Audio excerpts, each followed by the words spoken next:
And you're listening to WMNF 88.5 on your dial, WMNF Tampa. And this is the Ultrasound Show on every Thursday night from 11 till 1. My name is Eluv.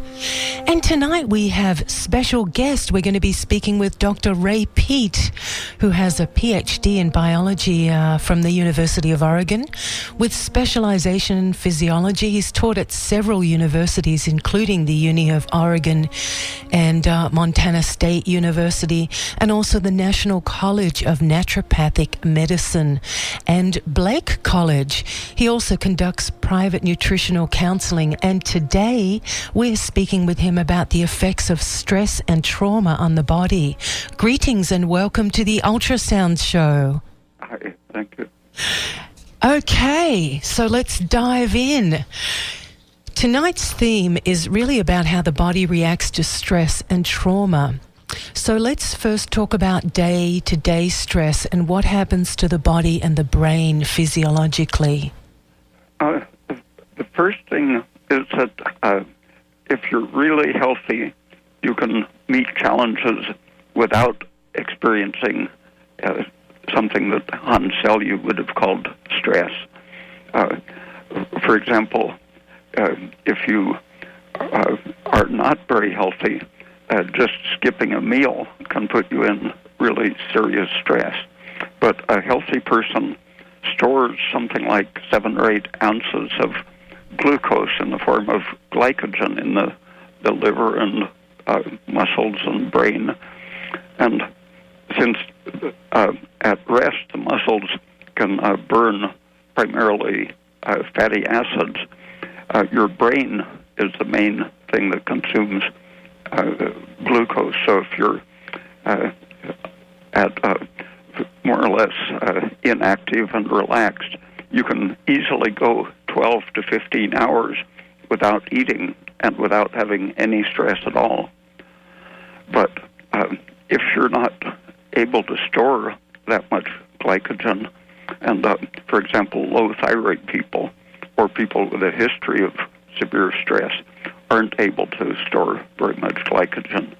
And so when you run out of sugar, whether it's from going all day without eating or because your liver isn't very efficient, then your body tries to increase the available glucose. Normally just being awake makes enough adrenaline to mobilize as much of the glucose from your stores as you need. But when you run out of that stored sugar, your brain still requires sugar to function properly. And so instead of just increasing the adrenaline more and more, when the adrenaline reaches a certain level and can't get the blood sugar up out of your storage, then you turn on the cortisol. And that's the classic stress that can be harmful because the cortisol dissolves first tissues like the thymus, which are very fragile. That starts turning to sugar just immediately when you run out of stored glycogen. And when the thymus is gone in just 2 or 3 hours of intense stress, that happens to be one of the reasons they think adults don't have thymus glands, because by the time they're dead and are analyzed, the thymus has been eaten up by stress, so they might have had a perfectly normal thymus until they were sick and dead. But after the thymus is consumed and turned to sugar, then the cortisol starts breaking down your muscles, and then the skin, and the brain, lungs, and heart are spared from stress, partly because they are very saturated in a healthy person with androgens, testosterone and DHEA especially, which block the breakdown function of cortisol. And if your brain, lungs, and heart are short of those protective steroids, then that's where the stress really starts causing severe, deadly damage. And the post-traumatic stress disorder is produced when someone has had such terrible stress, such as being tortured or being in terrific catastrophes. They not only deplete their stored glycogen and break down the expendable tissues like thymus and liver, but then the cortisol starts damaging the brain and heart and so on, so they get very severe chronic symptoms. And once the stress is completely resolved, then the brain can massively regenerate itself. For example, they've seen MRIs of girls who had simply been in anorexia for months. Their brain shrinks from the living on the cortisol breaking down their tissues. But once they start eating, then the brain can rebuild itself in just a few weeks. Now, how often does one have to eat, or is it required or recommended for one to eat in order to not have this stress reaction happen? The famous Argentine biologist Bernardo Husay in the 1940s, I think he was the first one to show that if he fed his animals only once a day, they not only tended to get fat on the same amount of calories, but they had a high incidence of diabetes. But if he fed them at least 3 times a day or more, then they were very resistant to diabetes and were less fattened on a given number of calories. So more or less nibbling all the time is the safest thing. But if you have a really good diet and aren't under emotional pressure, then a person can get along on 1 or 2 meals a day. Now let's talk about a really good diet. What is a really good diet for the optimal health of the body, the brain, the heart, all of the organs? There's a lot of disputes and conversations about optimal diets. Does it differ with different people, or is there an overall optimal and then there's little bits and pieces that different people with different blood types can do? The blood type has almost no effect, because you can see in even very different species of animal that have very different ways of living, you can see the same processes.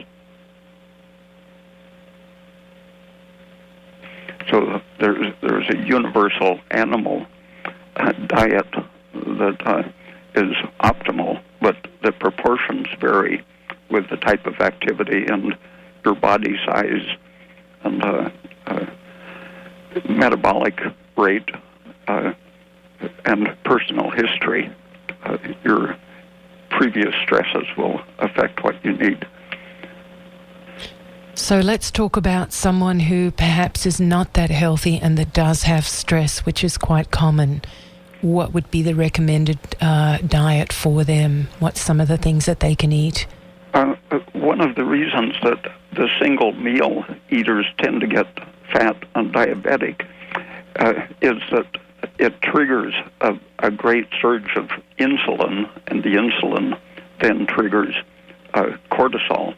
And so if you can eat foods that don't trigger insulin, that's the ideal thing. And fruit happens to be the best single type of food for not triggering the stress reaction, because it combines very small amounts of protein with large amounts of sugar and the minerals. Potassium happens to handle sugar in place of insulin, and the fructose component of fruit sugar doesn't require insulin. So eating a lot of fruit, even in one meal a day, produces a much smaller amount of insulin, obesity, and cortisol than eating, for example, just one big meal of meat and potatoes, for example. Meat powerfully stimulates insulin and cortisol, and starches are more stimulating to insulin than sugars. So it's almost counterintuitive when you're talking about taking in fructose in the form of fruit with people that are insulin sensitive. Oh, well, for about 100 years, fructose has been recognized as the ideal sugar for diabetics because they can metabolize it without needing insulin. It used to be sold in health food stores all across the country, and you can still find it in most health food stores for diabetics. Now let's talk about high fructose corn syrup and the difference between fructose from fruit. The funny thing about that is that if you look at the fructose and glucose content, it seems to be not very different from any old sugar, maybe 45, 55%, rather than an exact 50-50 balance, fructose and glucose. But people actually thought to analyze what is in the stuff other than fructose and glucose, and it turns out that the reason people get fat on soft drinks that contain it is that it contains a huge amount of calories that are neither glucose nor fructose.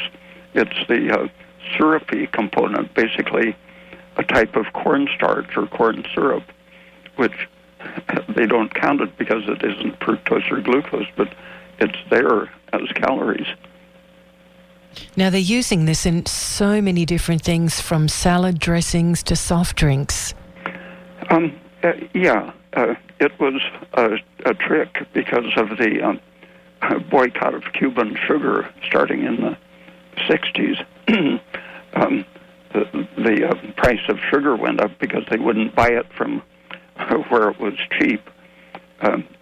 So the corn starch producers learned how to produce something resembling sugar.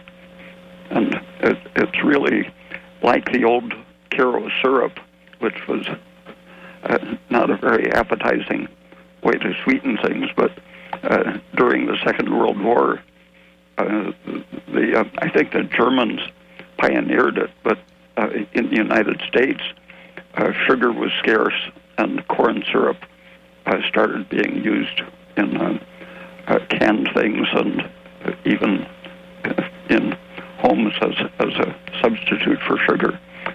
But the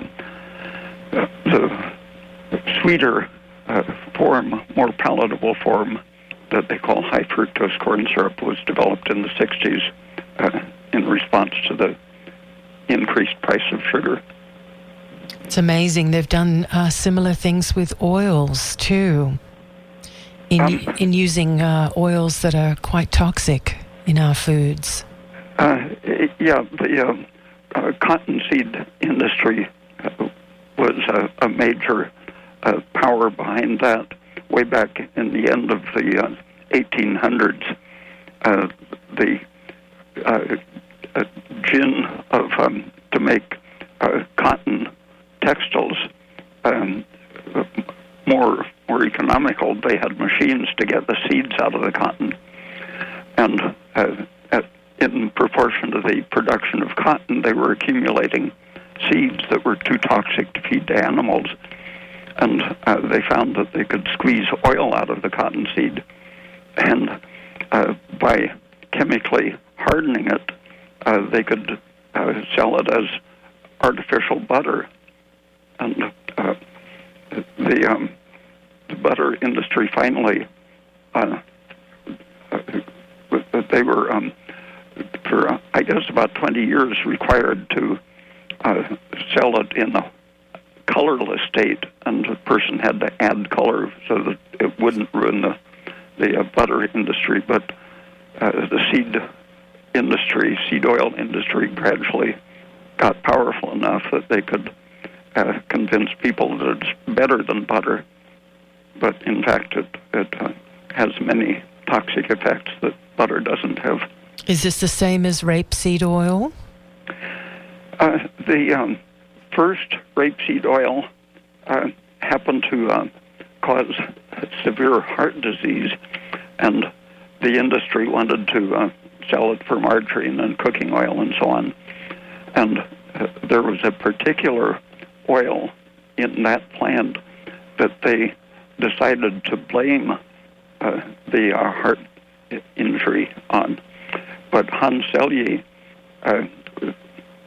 did experiments studying the type of lesion in the heart produced by rapeseed oil, and he found that it was the linoleic acid in it, which is still in it. They took out the peculiar, unusual fatty acid, but the essential fatty acid, linoleic acid, is heart toxic. And Hans Selye showed that if you added cocoa butter, a highly saturated stearic acid, to the rapeseed oil, it no longer caused death of the heart cells. So it's just the excess of polyunsaturated fat that made the rapeseed oil or canola or cottonseed oil. All of those are actually toxic if you eat very much of it. What about soybean oil? Because they're all GMO now. It's still the polyunsaturated component, which is it turns into prostaglandins, which promote all kinds of inflammation and degenerative diseases. As early as 1964, I think it was a Dutch researcher named Betcher, sliced open the lesions in atherosclerotic arteries at all different stages of development and analyzed the fats in them. And he saw that he called it a primitive idea that cholesterol got diffused out of the blood into the artery and damaged it. He said that the situation is very different from that, and many fats change at the beginning before the change happens in the cholesterol. And in the most advanced lesions, the farthest advanced atherosclerosis, he found that the content of linoleic acid was highest the worse the lesion. And after that, many other people demonstrated that the oxidation products of these unstable, highly unsaturated fats are found increasingly in the atherosclerosis. It's very interesting to me that things like these different seed oils, canola oil, soybean oil, high fructose corn syrup, butter substitutes, all of these things are being advertised as better for your health. And it's really about the consumers self-educating themselves and looking beyond the advertising.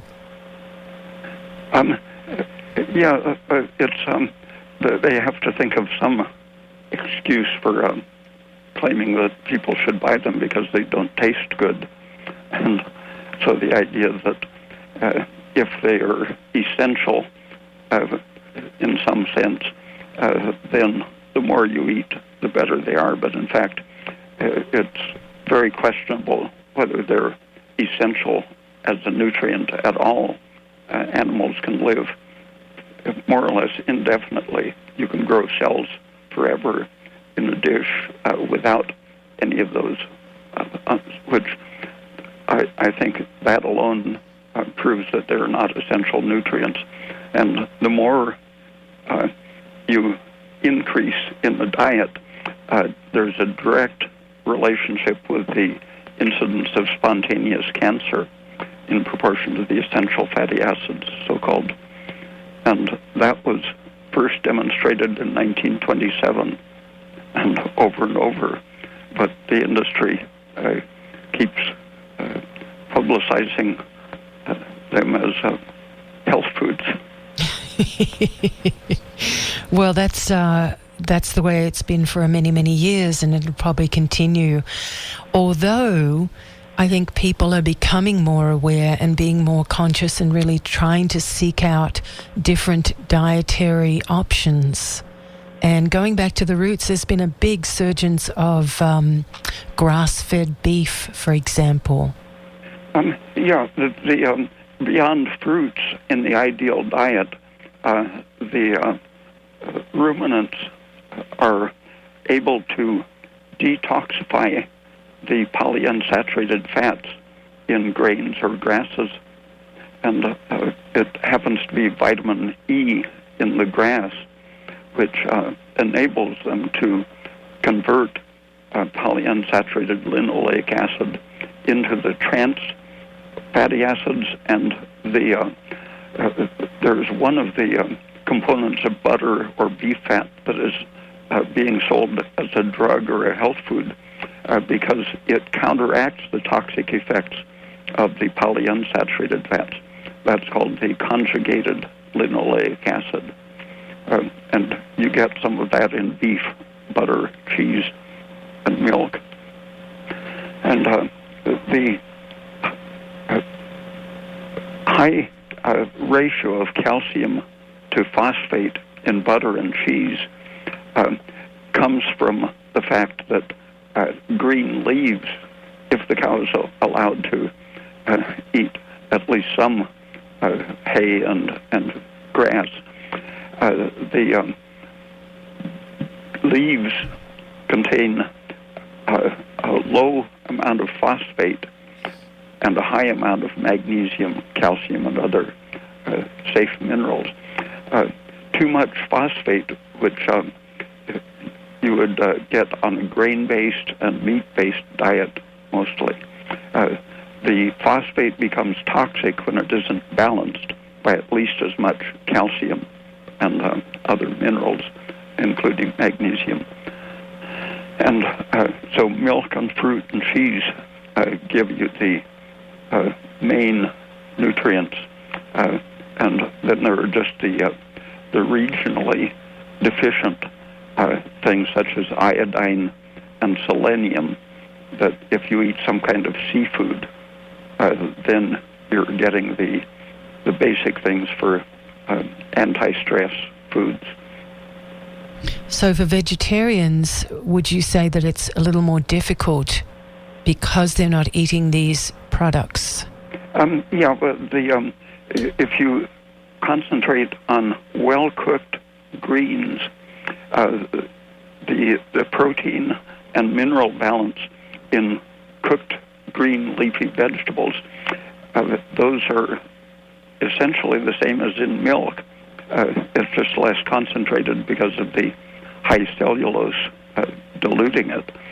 But if you can cook away or wash away or skim away the anti-nutrients, for example, too much spinach contains oxalic acid that tends to take the calcium out of your teeth.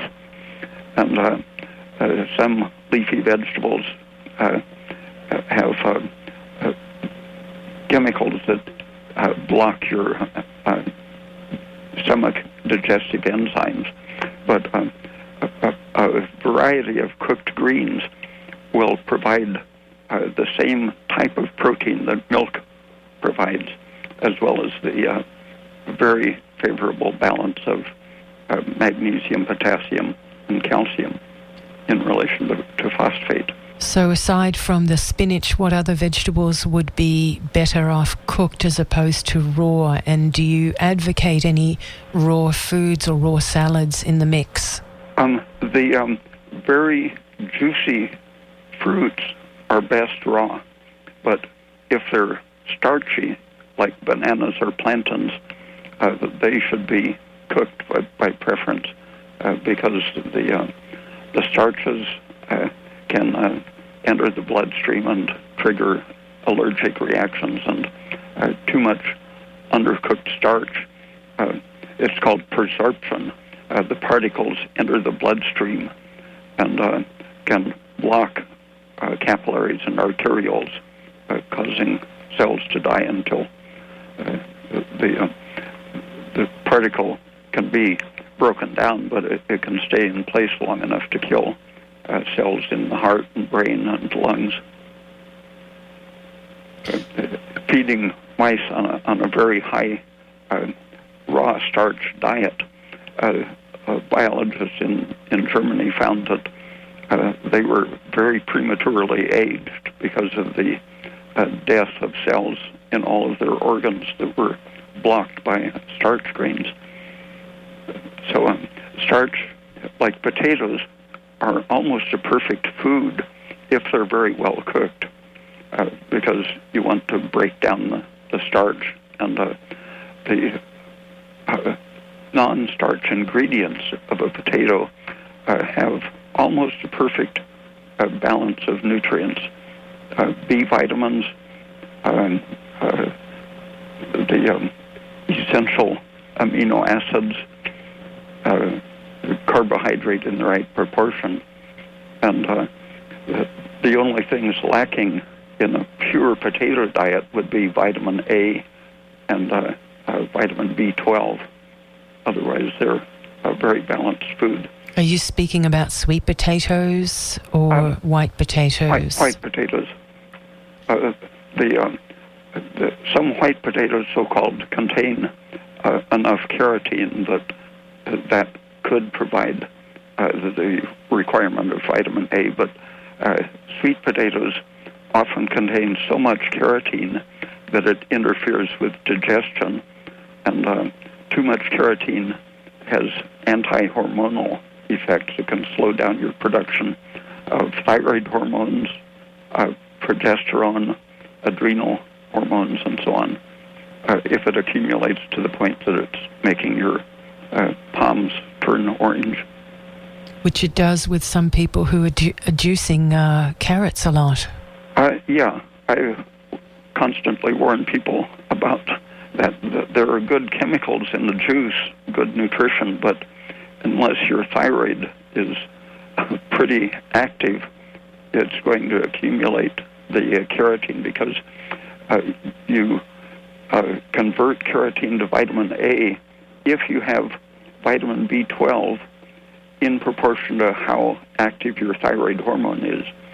And if for some reason you're getting more carotene than your vitamin B12 and thyroid can handle, then it turns off the thyroid function.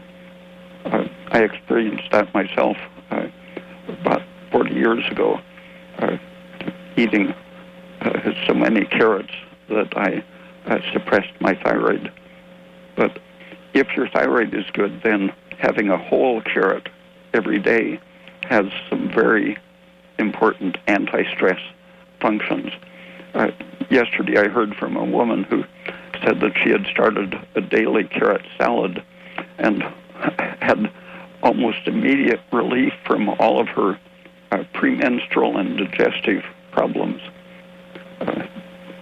And we've measured the blood hormones in a few people after they started a daily whole carrot. And it's the stimulating effect on the intestine.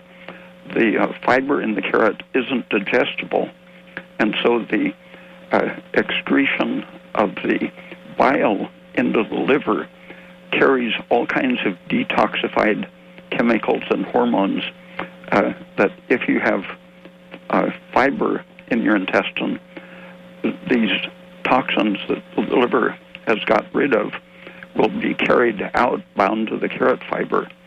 But without enough fiber, they can be reabsorbed and recycled, and so your estrogen tends to go up as the fiber in your diet goes down. and that in turn turns off your thyroid and progesterone, so it can cause all the symptoms of estrogen and cortisol excess. And in just 3 or 4 days, we've seen the cortisol and estrogen level in the blood drop as the progesterone comes up, just from eating a daily carrot. It's so interesting how the food that we eat influences everything about our body. Lots of people, partly because of a bad industrialized diet, I think lots of Americans are now going around in a chronically stressed condition. It's sort of like learned helplessness or post-traumatic stress syndrome. The diet keeps people in a high cortisol, high estrogen state. And that's something that if you're going to have any stress, you should, well before you have to do any important work, you should make sure that your diet isn't creating the stress day by day. And, for example, checking your thyroid function just by measuring your temperature and pulse rate when you wake up, and then in the middle of the day, they should rise so that your pulse is maybe 80 per minute at rest, and your temperature should be around 98.6 at rest. In the morning, it's okay for them to be about 10% lower pulse rate and maybe 97.8 degrees or so. Now, this can also be influencing the fact that men are having hormonal issues as well, correct? Of who having?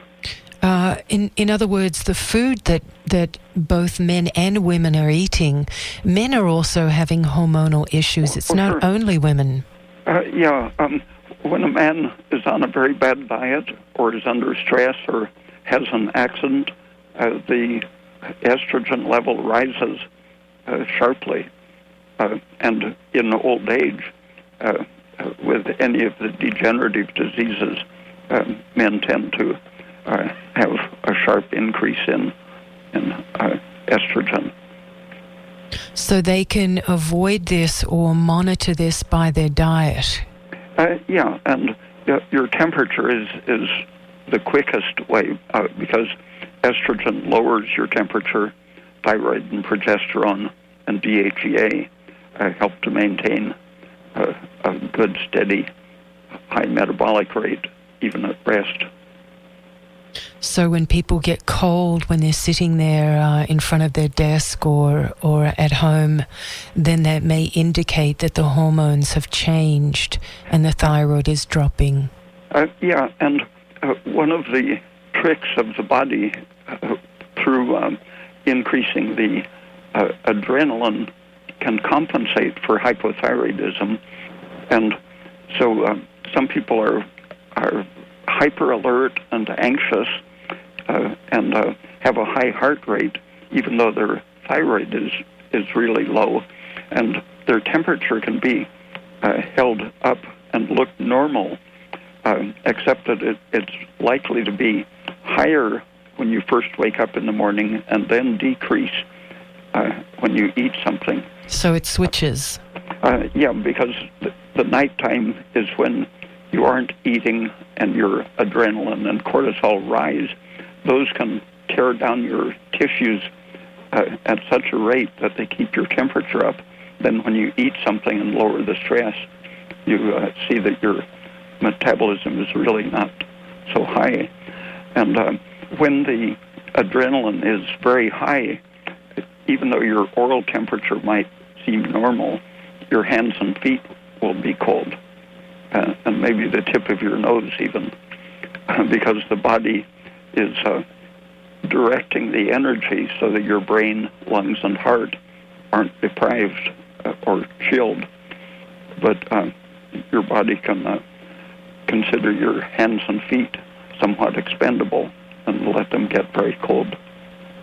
So if we up the stress levels, and we've been speaking mostly about general stress, and someone does have a particular experience, or if they have a surgery, then there's additional chemical changes, or there's more severe chemical changes. Some of the symptoms in post-surgery can include low energy or weight gain or hormonal changes, or even depression and sleep disorders. And even dementia. Lately, they've been measuring mental function after major surgery.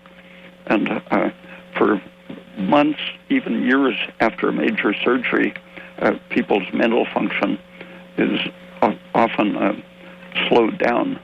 That's because of the chronic effect of cortisol, which slows nerve conduction. It protects some of your tissues from inflammation, but it progressively damages your immune system and your nervous system. So what would be the best way for recovery, and what are some of the things that people can do for recovery, specifically, in terms of general diet, specific things, or your advice in general? The thing about surgery as opposed to a car accident or being tortured or something is that you can prepare for it. And even standard medical sources are now saying that you should check thyroid function before you schedule someone for surgery, because a hypothyroid person doesn't do well in surgery because their cortisol is already high. Before Hans Selye made stress famous, an American surgeon, George Cryle in Cleveland, over 100 years ago, was studying shock from surgery and what you had to do to minimize the shock. And shock, as he understood it, came to be part of shock and stress, as Hans Selye interpreted it. And for Selye, an excess of estrogen was enough to create the whole shock syndrome. And George Cryle, in the hospital in Cleveland that he worked at, in 1908, the mortality rate from all their surgeries was 4.4%. And after he devised a way to reduce stress, in 5 years of application, it had cut the mortality to 1.8%. And his basic procedure was to convince the brain that nothing had happened. He called it anosi association, meaning getting the brain to not notice the noxious events. And he found that histamine was released by morphine when it was used to control pain. That histamine brought on all of these other stress hormone changes. So he added an antihistamine, an herbal drug called scopolamine, basically an antihistamine, anti-stress preparation to go with the anesthesia. And then he used a local anesthetic to stop. First he would anesthetize the skin, then as the skin was cut, each layer would get a local anesthetic, so that he was not letting the brain receive any of those harmful signals. But careless, quick surgery nowadays often is very rough, and the patient wakes up with changes in the brain from that powerful, noxious stimulation of the surgery. And so if you can get the doctor to reduce the trauma of the surgery, that's a very important part of recovering.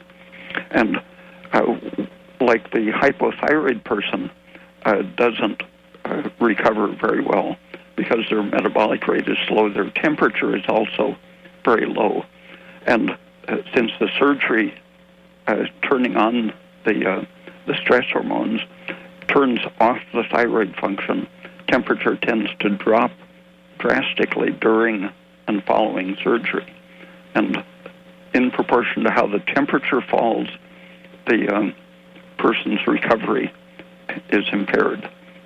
So everything that will keep your temperature up during and after surgery, preparing with at least 2 weeks of adjusting thyroid so that you're not hypothyroid, that makes the recovery a lot faster.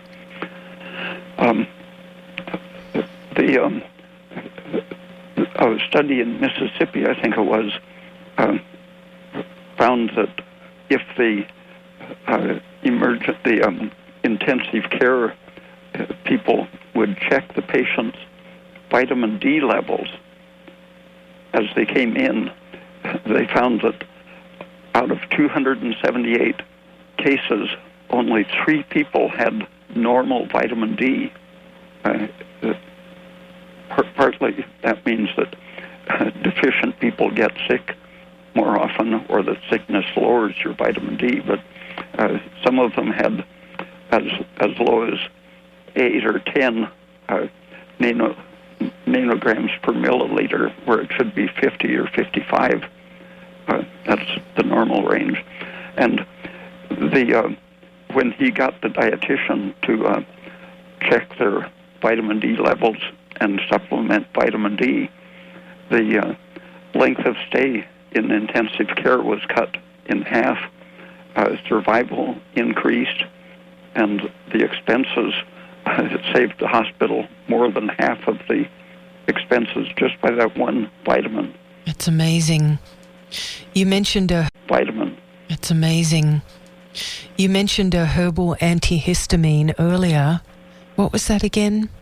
That was scopolamine, and that is sometimes available if a person is nauseated after surgery. That's a very safe anti-nausea drug, which does several things. It helps to hold up the body temperature besides stopping the nausea. And can it be used with anesthetics? It was part of the anesthesia that was pioneered by George Crile, and it's still occasionally in use, but since it's a generic herbal chemical, the drug companies aren't very keen on having it promoted. But it is available both as part of the anesthetic and part of the recovery program. And what can people do as far as specific diet for post-surgery recovery to help their brain and their body recover?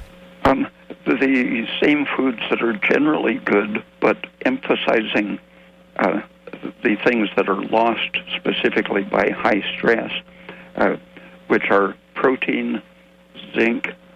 Some of the B vitamins are turned over very fast in stress, so foods like liver and oysters and eggs, which are rich in the trace minerals and protein, are, as long as you're getting adequate carbohydrate and calcium, these happen to be high phosphate foods along with the protein, but they have the highest concentration of the healing minerals and vitamins. You're listening to WMNF Tampa 88.5 on your dial, and we're speaking with Dr. Ray Peat. And we spoke a little bit earlier about cheeses, and I wanted to ask you a question relating to pasteurization. You mentioned that there's beneficial nutrients. Does this get discounted once the milks or cheeses are pasteurized? No, it's such a tiny amount. They pasteurize it now in, I think it's something like 3 seconds at a high temperature, and then it drops immediately. So there's very little oxidative damage done now by pasteurizing. So it's a quick flash pasteurization. Yeah. Beautiful. It might lower the vitamin A content 3 or 4%, something like that. But since it's such a good, rich source of all these nutrients, no one is going to suffer deficiency if they're eating pasteurized milk and cheese. And what's your feeling about exercise during that recovery time for people that have gone through surgery? I think better just to regain flexibility and mobility in a gentle way, not to worry about muscle building exercise.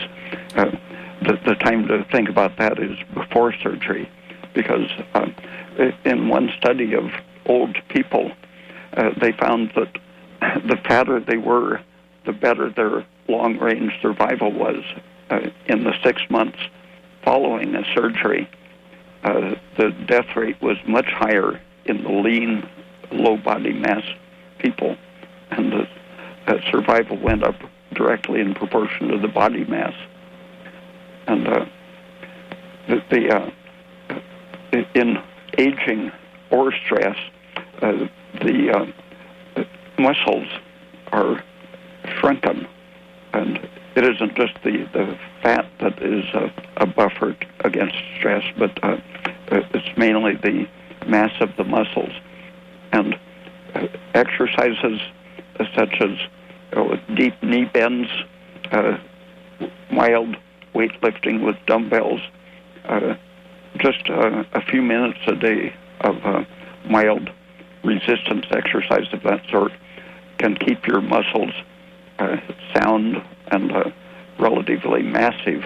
And muscles are themselves a hormone source. They can produce testosterone instead of cortisol when you're doing these resistant exercises. So they are, the muscle building is protecting your heart and brain, as well as building up the reserves of tissue that are part of your resistance against stress. You mentioned that the cortisol damages the brain once the trauma has happened. Is that reversible over time if someone is following a protocol that would support their greater health? Yeah, it's probably just the same as the following anorexia. That they've seen that young women can have a great and quick regrowth of the mass of the brain substance just by stopping the stress and starting to eat well. And I think that would happen with old people who are partially demented by the stress of very serious surgery. And lastly, I wanted to chat a little bit about adrenals, as many people these days seem to be suffering from adrenals or adrenal fatigue. I mentioned that the muscles are an important source of steroid synthesis. Our biggest endocrine gland is our brain, and the brain stabilizes all of the organs. And if your brain is experiencing stress, that shifts the adrenal function to cortisol rather than DHEA and progesterone and the androgens. And the adrenals shouldn't produce simply the stress-promoting hormones. They should be putting out some of the defensive, protective progesterone, DHEA, and pregnenolone as well.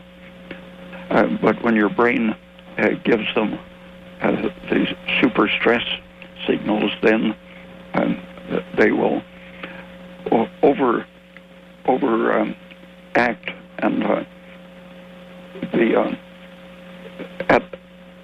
Hanselye defined the adrenal failure as when the adrenal gland begins bleeding and the cells die that make steroids.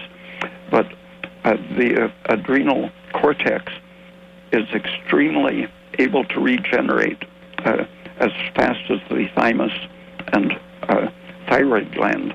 The cortex of the adrenal, if you're well fed and if you stop the stress signals, it can regenerate. So what Hanselye was talking about was an acute stress causes immediate bleeding of your stomach and intestines, and that's because of the high cortisol production, among other stress hormones.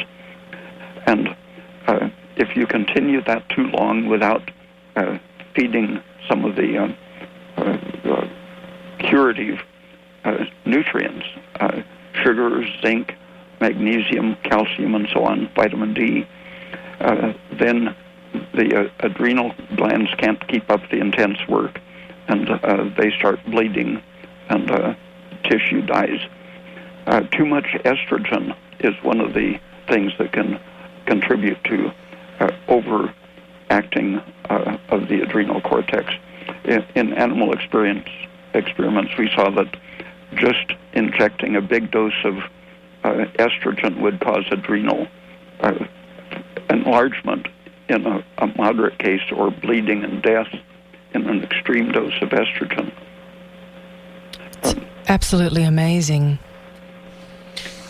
how everything is so connected and reactive of what we're doing, both with our diet and our exercise and our lifestyle choices. I should mention that cholesterol and thyroid and vitamin A are the important things for keeping the adrenal cortex from getting stressed to death, because the cortisol, or the cholesterol, is the raw material for making cortisol and the other stress adaptive hormones. And without enough cholesterol and thyroid and vitamin A, these cells are stimulated but can't work, and so they just give up and atrophy. What sources of cholesterol would you recommend? A good diet, plenty of fruit and milk in the diet will allow your tissues, especially the liver and brain, to make as much cholesterol as they need. And speaking of liver, would you recommend for people to eat liver, if they do eat meat, to eat liver or heart or kidneys from grass-fed beef, for example? Is that a helpful thing to... Yeah. The liver, except for the ratio of calcium to phosphate, the liver has the highest concentration of the anti-stress nutrients. And so at least twice a month there should be a good meal of liver for stress resistance. Maybe once a week, 4 ounces a week is a safe and effective amount. Good old liver and onions, eh? Mm-hmm. Dr. Ray Peat, thank you so much for joining us tonight on the Ultrasounds Show. It is always such a delight to have you on, and we very, very much appreciate your time and fountain of information. If people would like to get in touch with you and find out more about your own services, where do they go? Well, my website is raypeat.com. And you also have a YouTube page, correct? I don't know. You are up on YouTube, and people can listen to some of your interviews. And I have on my website, radiantsoul.com, one of our past interviews where we spoke about good fats and coconut oil, and that was very informative, and we had many, many people commenting and writing back about that. So thank you so much. Okay, thank you. Many, many blessings. Much love, sweetheart. Thank you. Bye. And we've been speaking with Dr. Ray Peat. And if you are just tuned in halfway through, you can always listen to this show again for the next 6 or 7 days until it gets replaced. And you can go to